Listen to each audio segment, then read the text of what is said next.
Bapak Ibu sekalian, saya akan membuka sharing Dhamma pagi hari ini dengan pertanyaan khususnya bagi yang sudah memiliki putra, anak. Kira-kira nih Pak Putu nih ya, Pak Putu, Bapak, ya, Herat, ya. Pertanyaannya adalah apakah bapak-bapak melihat ada perubahan anak-anak usianya berapa Pak Putu? Nyoman? Nyoman sekarang 20. 20. Pak Herat? Ya. 23. Wah, ini sudah dewasa ini. Tapi ya pertanyaannya sama, apakah sesudah pandemi ini, kan pandemi 2,5 tahun, itu pasti membawa perubahan yang mau tidak mau pasti dirasakan. Apalagi anak-anak ya, walaupun usianya sudah 20, 23. Kelihatan nggak bedanya anak-anak sebelum pandemi dan sesudah masa pandemi? Atau sama saja? Menurut saya anaknya sama saja. Sama ya? Masalah HP. Oh, masalah HP. Berarti sebelum pandemi HP, sesudah pandemi masih HP ya Pak Putu ya. Monggo Bapak. Pak Irat. Sebelum pandemi itu anaknya kurang itu ambil challenge. Ya, kurang ambil challenge ya. Sekarang mereka bisa hidup sendiri.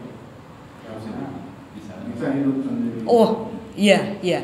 Sudah bisa hidup mandiri malah gara-gara pandemi ya. Ya, terima kasih. Wah, ini saya ikut senang mendengarnya karena masalahnya nggak berubah. Dulu HP, sekarang HP. Kalau dulu belum bisa ini ambil challenge, sekarang sudah bisa mandiri. Paling tidak dari dua, ini satu menunjukkan perubahan yang positif. Yang satunya masalahnya masih sama. Kalau saya cerita dari dunia pendidikan ya, karena yang akan saya sharingkan hari ini adalah tentang pendidikan. Di dunia pendidikan khususnya di sekolah, masa pandemi ini mendatangkan, sesudah masa pandemi ini mendatangkan tantangan yang sangat-sangat luar biasa. Umum, bukan cuma level sekolah dari SD, tapi rata, mulai dari PAUD, usia dini, SD, SMP, SMA, bahkan sampai kuliah. Karena mau tidak mau kita harus akui 2,5 tahun tanpa rutinitas harus ke sekolah, kemudian bertemu guru, mendengar nasihat, mendengar masukan, pelajaran setiap hari, dipotong 2,5 tahun tidak bertemu, hanya ketemu online kalau cukup beruntung, itu pasti membawa perubahan yang besar. Kemudian kita bertanya, ini kalau ada perubahan besar nih dari biasanya yang kami amati dan di dunia pendidikan secara umum, dari yang positif, anaknya baik, rajin, setelah 2,5 tahun kembali ke sekolah, kita seperti melihat orang asing, ini siapa ya? Yang dulunya manis, rajin, penurut gitu ya, mau berjuang, berusaha keras, kemudian tidak mudah menyerah. Begitu pandemi, berubah total. Berubahnya, mereka jadi tidak punya semangat, lebih ke arah HP. Kemudian ya mager kalau istilah mereka, malas gerak. Dan ini secara umum dialami oleh semua sekolah. Kemudian jika orang tua datang kemudian menanyakan, ini anak saya kok bermasalah seperti ini, adalah wajar jika sekolah bertanya juga kembali. Karena kalau anak di sekolah atau mengikuti pembelajaran online misalnya, itu berapa lama sih? Berapa jam? Dibandingkan berapa lama anak berada di rumah bersama orang tua. Bapak Ibu pasti tahu ada kasus di mana ada seorang anak sekarang sedang dimasukkan dalam ini pengadilan ya, ada seorang anak yang menyiksa anak lain sampai ditendang kepalanya berkali-kali, dan itu semua dilakukan tanpa rasa bersalah. Saya kebetulan melihat salah satu acara di mana ada para pakar psikolog yang diundang untuk menganalisa tentang bagaimana seorang anak usia 20 mungkin 20 tahun bisa melakukan hal yang kejam tanpa emosi, tanpa penyesalan, tanpa rasa takut. Kemudian yang saya ingat, pakar psikolog itu mengatakan ini jelas menunjukkan kegagalan sekolah mendidik anak. Wah, saya mendengar itu rasanya apa benar ya? Jika dikatakan ini kegagalan sekolah. Nah, hari ini kita akan lihat, karena kita juga pernah jadi anak, kita sekarang ada yang menjadi orang tua. Sekarang kita cek cara mendidik anak. Itu kalau dikatakan salah, anak tidak benar, tidak baik, tidak lurus jalannya, kemudian disalahkan ke sekolah, kita sebagai individu harus memeriksa. Ini bukan karena saya di pihak sekolah, bekerja di sekolah, bukan. Tapi kita sebagai orang tua, kita sebagai orang dewasa yang mendampingi anak, kita wajib bertanya, apa benar ya saya menyalahkan orang lain? Apakah tidak sebaiknya, bahkan sebelum menyalahkan anak, kamu kok nggak nurut sih? Lebih baik kita mengecek nih, kita sebagai orang tua, kita sebagai orang dewasa yang mendampingi anak, apakah sudah memberikan pendidikan yang tepat, yang memang seharusnya diberikan kepada anak. Contoh, tadi saya katakan, orang tua itu sering sekali datang kemudian mengeluh, anak saya kok males ya, diminta buat PR. Maunya nanti. Anaknya kan yang salah, malas gak mau buat PR. Sekarang kalau dibalik, apakah bapak tidak menunda-nunda membetulkan lampu di rumah? Apakah ibu tidak menunda membersihkan gudang? Kan anak lihat dari contoh. Kok anak saya nggak mau berbagi ya Bu ya? Anak saya itu pelit, apa yang sudah dia punya dia nggak mau bagi ke orang lain. Sebelum mengatakan ini anak saya anak yang jelek karena tidak mau berbagi, lebih baik kita refleksi dulu. Apakah sebagai orang dewasa yang mendampingi anak-anak, kita kalau di lampu merah sering nyerobot nggak? Nyerobot jalannya orang. Kalau naik mobil sering salep sana, kanan kiri, kita juga nyerobot, kita nggak mau berbagi. Ada orang mau nyebrang, kita nggak mau ngalah, kita din. Kita beritahu orang yang nyebrang, tunggu dulu, saya mau lewat dulu. Kalau itu yang kita lakukan, anak tidak mau berbagi, wajar. Karena contoh yang dilihat adalah contoh yang tidak mau berbagi. Kemudian anak saya kok nggak nurut ya, nggak bisa diberitahu, nggak mendengar kata orang tua. Sebelum menyalahkan anak, kita refleksi dulu. Pada waktu kita memberitahu anak, apakah dengan menuding-nudingkan tangan, dengan suara yang tidak enak didengar, dengan tangan yang siap mencubit? Ya kalau seperti itu wajar kalau anaknya nggak mau menurut, nggak mau mendengar.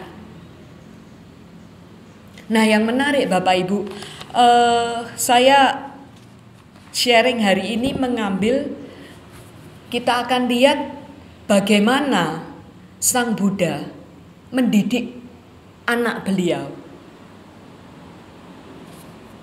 yaitu Rahula, pada waktu Rahula berusia 7 tahun. Dari sini kita bisa belajar banyak, apakah sebagai orang tua, sebagai guru, sebagai orang yang lebih dewasa, kita mendampingi anak-anak muda sekaligus sebagai refleksi. Andai kata saya punya orang tua, saya bisa katakan tidak semua orang, termasuk bisa saya katakan saya tidak beruntung memiliki orang tua yang bisa memberi contoh yang benar. Saya termasuk di dalamnya. Saya tidak beruntung. Saya tidak memiliki orang tua yang bisa memberi contoh yang benar. Karena satu, ayah saya sibuk bekerja. Ya, ini alasan klise ya, alasan ekonomi. Jadi kerja, cari uang. Toh nanti akan kembali untuk anak. Jadi urusan pendidikan anak nggak pernah dah. Udah anak bisa jalan sendiri, tahu jalannya sendiri pada waktu itu.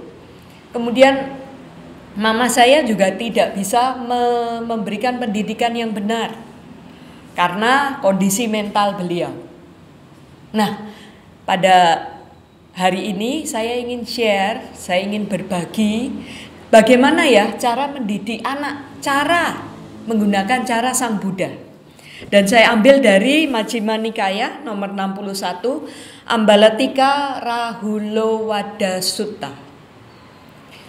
Jadi pada waktu itu guru agung kita Sang Buddha datang pada suatu malam, datang ke tempat Rahula, anaknya yang menurut cerita, menurut sutta ini dikatakan pada waktu itu berusia 7 tahun, tapi sudah menjadi seorang petapa. Dan Sang Rahula ini melihat ayahnya datang, menyiapkan tempat, kemudian menyediakan air untuk mencuci kaki Sang Buddha.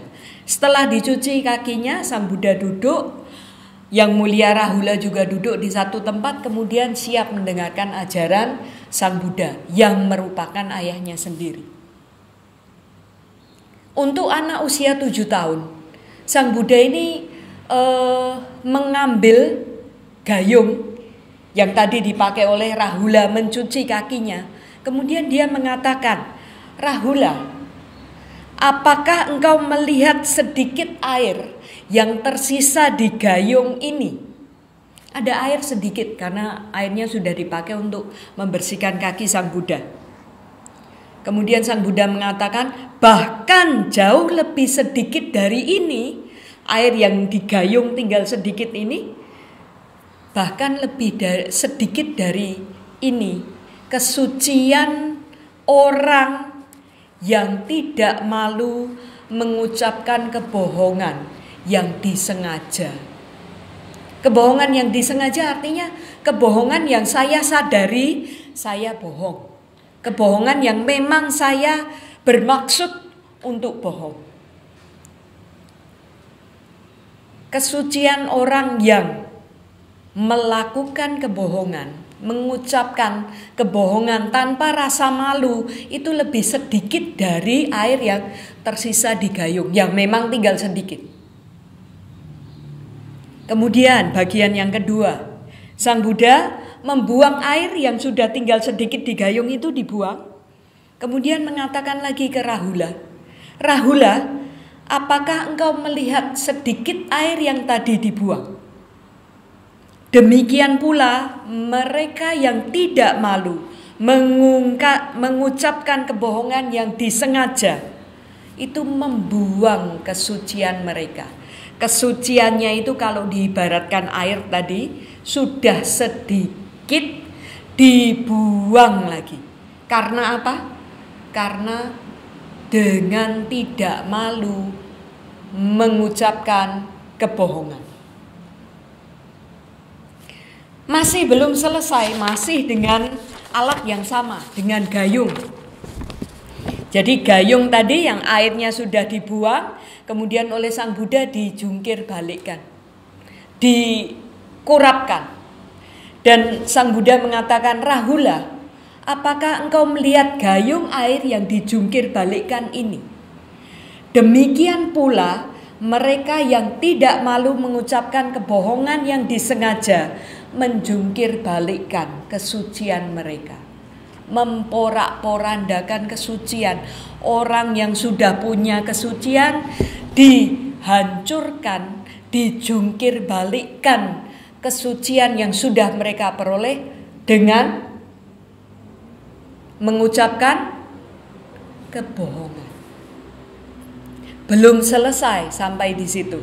Begitu dijungkir balikkan, kemudian gayungnya dibuka lagi dan Sang Buddha mengatakan, Rahula, apakah engkau melihat gayung air yang kosong ini? Kosong. Sudah tidak ada isinya sama sekali.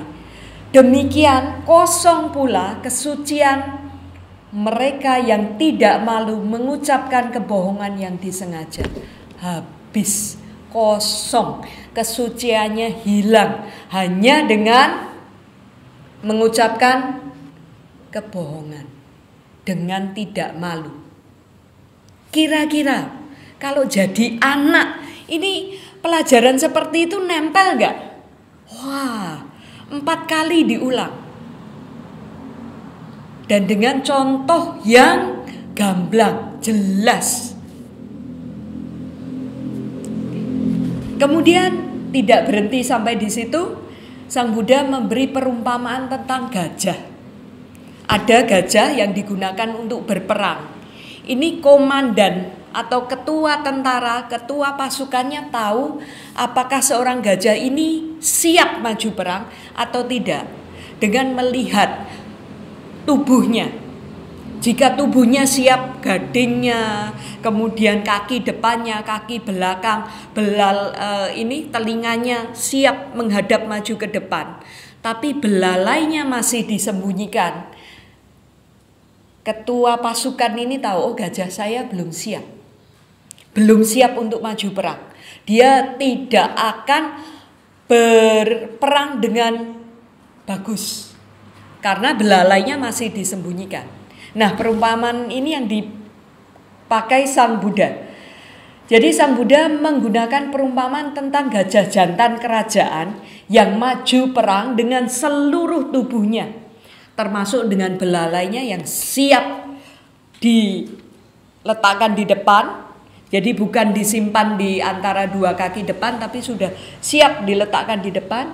Dia berarti gajah ini telah menyerahkan hidupnya. Ayo perang. Tidak ada yang tidak akan dilakukan oleh gajah jantan kerajaan ini yang semua anggota tubuhnya udah siap. Demikian juga Rahula, bila seseorang tidak malu mengucapkan kebohongan yang disengaja, maka tidak ada kejahatan yang tidak akan dilakukan oleh orang ini. Jika orang bisa berbohong, apalagi menjadi kebiasaannya untuk berbohong, tidak ada kejahatan yang tidak akan dilakukan oleh orang yang suka berbohong. Masih belum selesai. Oleh karenanya Rahula, engkau harus berlatih demikian. Aku tidak akan mengucapkan kebohongan sekalipun hanya sebagai lelucon. Itu ditanamkan ke Rahula. Rahula, ingat ya, jangan berbohong bahkan walaupun itu hanya lelucon. Ini digarisbawahi oleh Sang Buddha untuk anaknya. Kemudian masih ditanya, Rahula, apa gunanya cermin? Untuk merefleksi kita, Bante. Demikian juga Rahula, tindakan melalui, kalau Bulani menggunakan istilah puff, pikiran, ucapan, fisik atau tubuh, pikiran, ucapan, fisik. Demikian juga tindakan melalui ucapan, pikiran, ucapan, fisik harus sering direfleksikan berulang kali. Bapak Ibu, kalau Bapak Ibu melewati cermin, ada cermin gitu ya, kemudian kita jalan lewat, apa yang otomatis dilakukan? Saya mau cek nih, benar nggak? Otomatis nggak kita lihat ke cermin, lihat bayangan kita di cermin? Iya. Walaupun itu cermin kecil ya, kita sempatkan menengok kemudian melihat wajah kita ganteng nggak, buka mulut sedikit jangan-jangan ada cabai ketinggalan di gigi, apalagi kalau cerminnya besar ya. Kita berhenti sebentar lihat.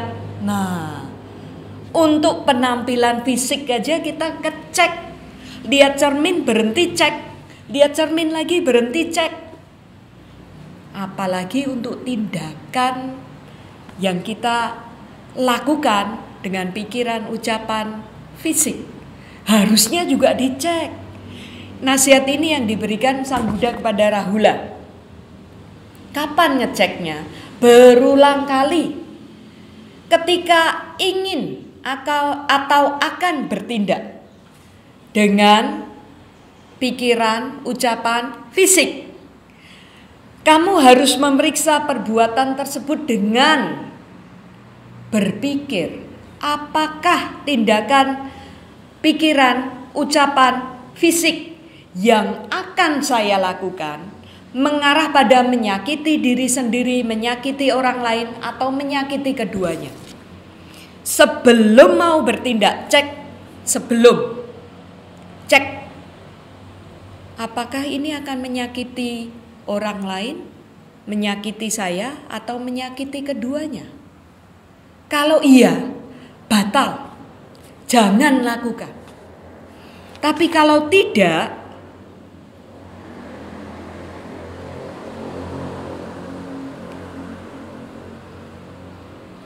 jika ketika memeriksa dengan cara ini, memeriksa apakah menyakiti orang lain, diri sendiri atau keduanya, ketika memeriksa dengan cara ini kamu mengetahui tindakan, pikiran, ucapan, fisik yang akan saya lakukan mengarah pada menyakiti diri saya sendiri, menyakiti orang lain atau menyakiti keduanya, itu tidak terampil dengan penderitaan sebagai hasil dan akibatnya. Dengan kemampuan terbaikmu Rahula, kamu seharusnya tidak melakukan perbuatan itu. Stop. Sebelum melakukan cek, menyakiti enggak? Menyakiti orang lain, saya atau keduanya. Kalau iya, jangan lakukan. Tapi kalau tidak menyakiti, tidak membawa penderitaan, Rahula, kamu harus melakukan perbuatan itu. 3 level, omongannya sama. Ini yang akan aja belum dilakukan harus direfleksikan. Menyakiti enggak? Membawa penderitaan enggak? Kalau membawa penderitaan jangan. Kalau tidak membawa penderitaan, lakukan. Pada saat dilakukan, sama. Cek dulu. Pada saat melakukan, refleksikan lagi. Apakah ini membawa penderitaan bagi saya, bagi orang lain, atau bagi kita berdua? Membawa penderitaan? Kalau iya, ini tengah-tengahnya seperti itu, hentikan. Jangan dilanjutkan. Ini sedang dalam proses dilakukan, sudah dikerjakan. Tapi kalau ternyata tidak membawa penderitaan, akibatnya tidak menyakiti diri saya, orang lain, atau keduanya, lanjutkan. Jadi akan melakukan dicek, saat melakukan dicek, sesudah melakukan dicek juga. Apakah tadi yang sudah saya lakukan itu menyakiti diri saya, menyakiti orang lain, menyakiti keduanya? Apakah membawa penderitaan untuk orang lain, untuk saya, untuk keduanya? Kalau tidak, lakukan lagi. Berarti kamu sudah pada level terlatih, terampil. Ayo dilatih lagi supaya semakin terampil. Tapi jika ternyata dicek, sudah selesai dicek, waduh ternyata perbuatan saya membuat penderitaan orang lain atau saya sendiri, pergi ke orang yang lebih senior, akui kesalahan kamu, kemudian janji untuk tidak mengulangi.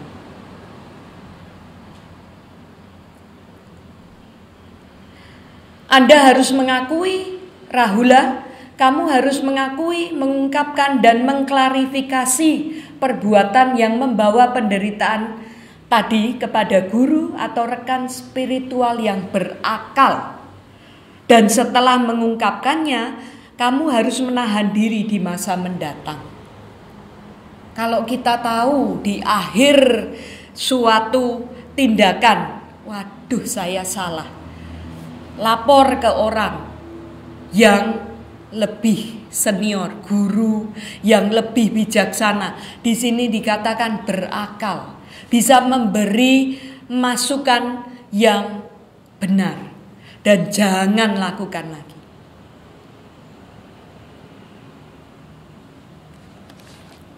Semua petapa dan brahmana di masa lampau, di masa depan, dan masa kini yang memurnikan perbuatan jasmani, ucapan, dan pikiran mereka melakukan refleksi ini berulang kali. Jadi Rahula, kamu harus melatih dirimu sendiri seperti ini. Aku akan memurnikan perbuatan fisik, ucapan, dan pikiranku setelah berulang kali memeriksa. Itulah yang dikatakan Sang Buddha kepada Rahula.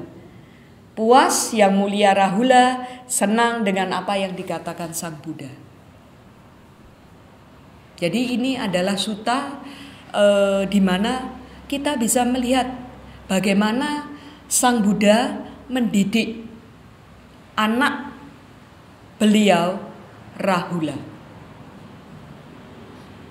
Jadi apa yang bisa kita ambil dari pelajaran ini? Caranya pada waktu memberi masukan ke anak.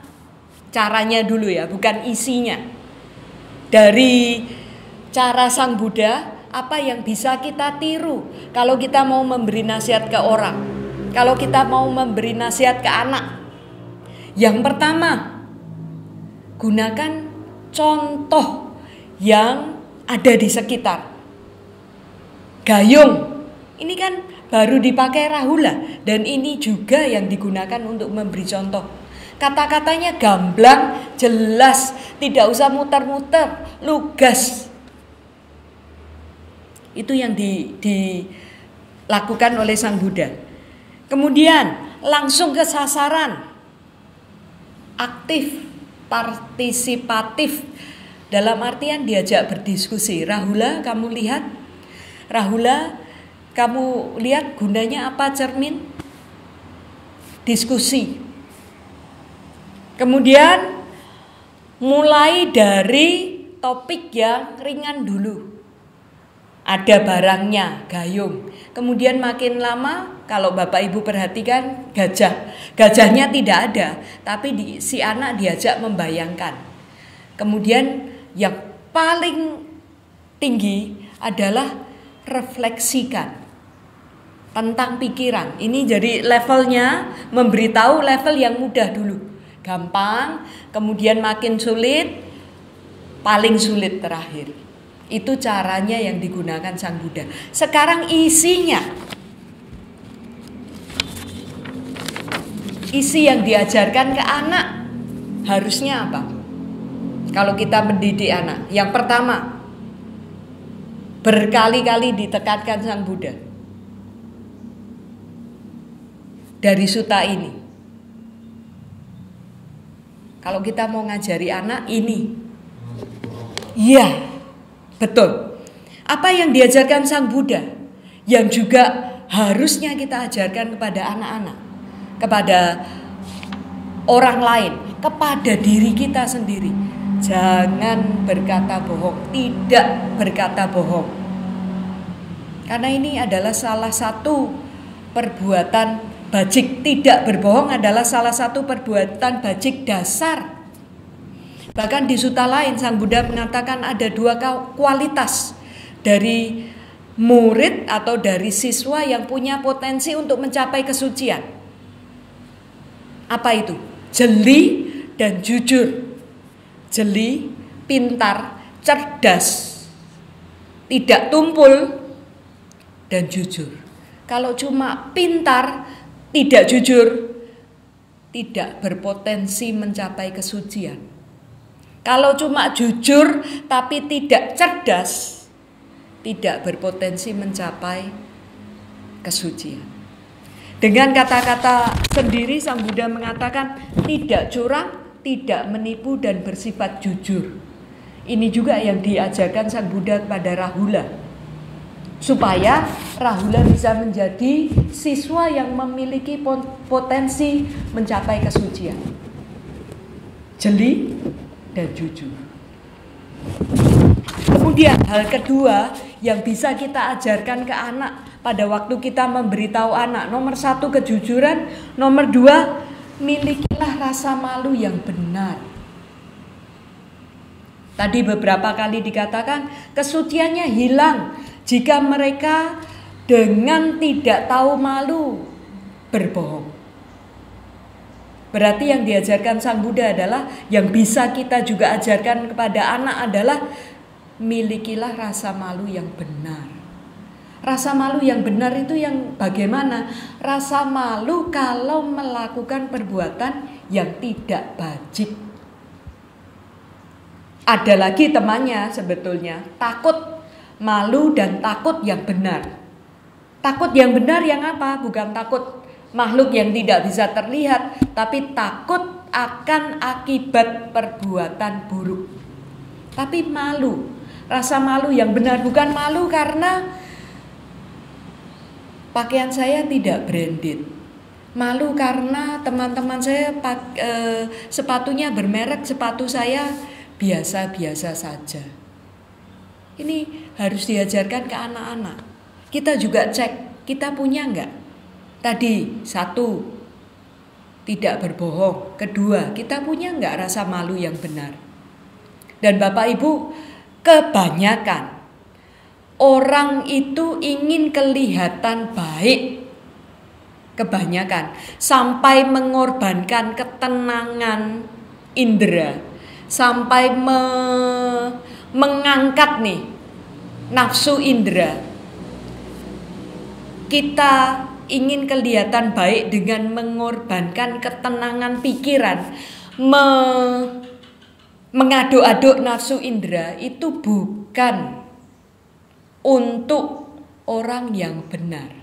Sekali lagi, kita ingin kelihatan baik bukan untuk orang yang benar. Jika kita mengorbankan ketenangan pikiran dan mengaduk-aduk nafsu indera. Contoh, kita nggak mungkin kok di depan orang yang bijaksana, sukanya bermeditasi, di depan orang suci, kemudian kita akan sok-sokan menunjukkan, oh ini loh tas saya bermerek, baju saya branded, sepatu saya bermerek juga. Tapi kita akan menunjukkan hal-hal yang tidak perlu itu kepada orang-orang yang salah. Bukan orang yang bijak, bukan orang yang harusnya ditunjukkan kualitas diri. Jadi kita ingin kelihatan baik harus dicek. Kita malu kalau kelihatan buruk kepada siapa ya? Jangan-jangan saya malu kelihatan buruk di depan orang yang mabuk-mabukan. Orang yang mabuk-mabukan akan menganggap orang yang tidak mabuk itu buruk. Benar gak? Makanya saya malu kalau dianggap, oh saya nggak sama seperti pemabuk, saya ikut minum lah. Jadi kita harus cek, malu kita benar atau salah. Malu yang benar adalah malu jika kita melakukan perbuatan yang buruk, yang tidak bajik. Kemudian hal yang ketiga yang kita bisa ajarkan kepada anak-anak dan cek apakah kita memiliki ajaran ini ya, apakah kita melakukan ini di dalam diri kita adalah berpikir sebelum bertindak. Betapa banyak, jangan kita nggak usah ngomong anak-anak deh, orang dewasa saja itu banyak bertindak dulu baru kemudian mikir, aduh kok tadi saya nggak mikir ya akibatnya bisa seperti ini. Kalau anak-anak melakukan hal seperti itu wajar. Itu tugas kita memberitahu, mengingatkan, memasukkan bahwa jangan lakukan sebelum berpikir. Banyak contoh Anak-anak panas diejek temannya, walaupun temannya salah nih. Anak-anak panas pukul. Kemudian orang tua temannya yang dipukul tidak terima. Anak ini kena hukuman dari orang tuanya sendiri, kena skorsing dari sekolah, masih dihantui rasa ketakutan. Lah kamu mikir nggak waktu melakukan? Enggak. Tangannya sudah melayang duluan baru, ya kenapa sih saya lakukan ini? Itu anak-anak masih seperti itu, oke lah. Tapi kalau kita masih melakukan, kita masih bertindak dulu baru berpikir, saatnya kita ganti. Berpikir sebelum bertindak. Ini yang ajaran ketiga yang bisa kita sharekan, kita bagikan ke anak-anak. Tidak berbohong, tahu malu, berpikir dulu baru bertindak. Kemudian refleksi. 3 step tadi. Akan melakukan, pada saat melakukan, sesudah melakukan. Dan kalau sudah melakukan ternyata salah, minta maaf. Janji tidak mengulangi. Akui, minta maaf, janji tidak mengulangi. Jadi cuma 4 dasarnya ini. Tapi nanti efeknya akan besar sekali. 4 hal yang bisa kita ajarkan. 4 hal yang harus kita cek. Saya punya enggak ya? Apakah saya cukup beruntung mendapat pengetahuan ini dari orang tua saya? Kalau tidak, sekarang saatnya belajar 4 hal. Tidak berbohong, miliki rasa malu, berpikir sebelum bertindak, refleksi. Akan melakukan refleksi, sedang melakukan refleksi, sudah melakukan refleksi lagi. Dan sulit. Karena ini ada hubungannya dengan melihat stop. Betapa banyak ya Bapak Ibu, kita belum sempat mikir, omongan sudah keluar. Belum sempat mikir, tindakan fisik sudah keluar. Latih diri supaya kita semakin terampil. Nah, Bapak Ibu, sebagai penutup, di suatu daerah ada tinggal 2 orang yang bertetangga. 1 pensiunan guru, 1 lagi agen asuransi. Mereka berdua ini tetangga, tinggal sebelahan, kebetulan punya hobi yang sama. Mereka suka pelihara tanaman. Dan kebetulan tanaman yang mereka suka juga jenis yang sama. Jadi si pensiunan guru, agen asuransi ini punya tanaman yang sama-sama mereka pelihara dengan baik. Karena ini kesukaan mereka. Si agen asuransi dengan pengetahuannya tentang teknologi, buka Google itu hal kecil, mau butuh apa tanya ke Google, dia memberi tanamannya ini segala macam vitamin tanaman, memberi air yang lebih dari cukup, dirawat dengan sangat bagus. Sedangkan pensiunan guru ini ya dia beri air cukup, tidak berlebih. Sinar matahari cukup, tidak berlebih, nggak diberi vitamin, nggak diberi tambahan apa-apa. Kemudian pada suatu malam di kota itu datanglah badai. Ya, angin bertiup, hujan deras, dan keesokan paginya pada saat badai sudah berlalu, 2 orang tadi yang tentu malam sebelumnya badai itu, waduh tanaman saya gimana ya, tapi nggak mungkin keluar. Paginya pada saat badai sudah berlalu mereka lihat tanamannya. Tanamannya si agen asuransi ini sudah tercabut semua akar-akarnya, hancur, lepas dari potnya, hancur. Sedangkan tanaman si pensiunan guru ini masih berdiri kokoh, tegak, seolah tidak terkena apa-apa. Badai semalam tidak ada pengaruhnya kepada tanaman si pensiunan guru tadi. Mereka saling lihat, gimana tanamanmu? Wah ini hancur nih, akarnya sampai terlepas dari tanah, lepas dari pot, porak-poranda. Kalau tempatmu lihat ya masih berdiri tegak, syukurlah ini kuat tanamannya. Kemudian si agen asuransi tanya, kok bisa ya? Padahal tempatku saya beri vitamin, saya beri air lebih dari cukup dan gendut hijau bagus dibandingkan milik si guru tadi yang ya batangnya kalau dikatakan gendut enggak, tapi tetap sehat. Kemudian si agen asuransinya tanya, gimana sih cara kamu merawat? Oh, saya memang nggak kasih vitamin, saya nggak kasih tambahan apa-apa, saya beli air secukupnya sehingga akarnya itu bisa mencari, mereka berjuang mencari makanan sendiri. Jadi akarnya bergerak ke dalam mencari air. Sedangkan kalau diberi air berlebih, kemudian diberi vitamin, mereka nggak usah apa-apa aja udah hidup. Udah untung nggak mati karena berlebihan. Jadi mereka nggak usah usaha aja hidup. Sedangkan tanaman saya, mereka harus berjuang. Akarnya harus masuk ke dalam, cari makanan, kemudian semakin dalam, akarnya semakin masuk ke dalam, batang tanamannya semakin kokoh. Itu yang membuat tanamanku tidak hancur pada saat badai menyerang. Artinya adalah jika kita mendampingi anak-anak muda atau punya anak, jangan berikan mereka kemudahan, jangan berikan mereka kenyamanan, enak, vitamin, air berlebih, jangan berikan itu.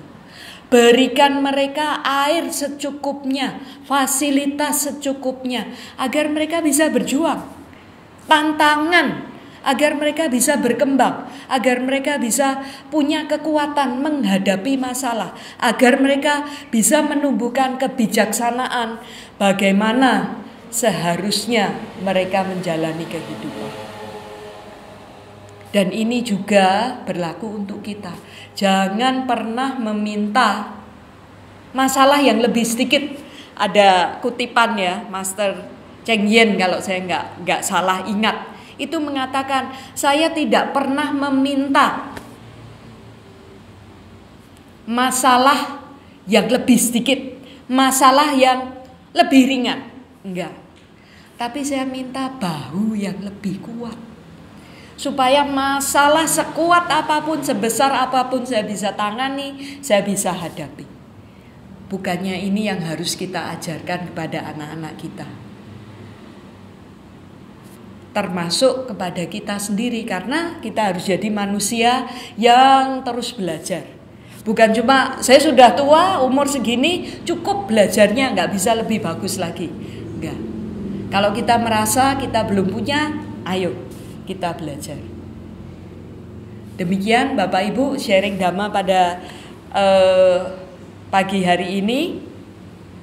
Semoga dengan niat kita mempraktekkan Dhamma sebisa-bisanya dalam kehidupan kita, kemudian sharing atau berbagi, membagikan pengetahuan dan mengajarkan, memberi contoh praktek Dhamma kepada orang-orang di sekitar kita. Semakin banyak orang akan mengenal Dhamma, semakin banyak makhluk akan mendapatkan manfaat dari Dhamma yang semakin tersebar di muka bumi. Semoga semua makhluk hidup berbahagia. Sabe sata bhavantu sukhita.